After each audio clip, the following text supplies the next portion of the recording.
Eleanor Rosalind Smith Carter est née à Plains, en Géorgie, le 18 août 1927. Elle a grandi en compagnie du fils d'un cultivateur d'arachides local, James Earl Carter Jr., plus connu sous le nom de Jimmy.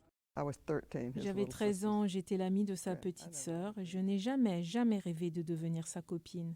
Ils se sont mariés à Plains le 7 juillet 1946 et ont donné naissance à 4 enfants, dont 3 fils. Leur fille Amy est née plus tard, en 1967. La famille est revenue à Plains en 1953 pour reprendre l'exploitation de cacahuètes des Carter. Mais il s'est levé un matin et j'ai demandé « Où vas-tu ?»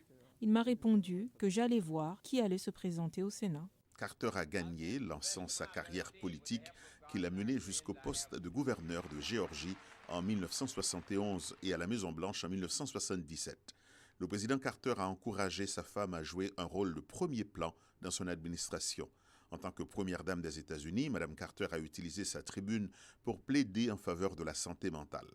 La crise des otages en Iran a contribué à la défaite de son mari à l'élection présidentielle de 1980 et le couple est retourné à Plains, en Géorgie, en 1981 pour planifier sa vie après la présidence. Il a dit que nous pourrions avoir un endroit semblable à Camp David pour négocier des accords de paix. C'était le germe de l'idée du Centre Carter.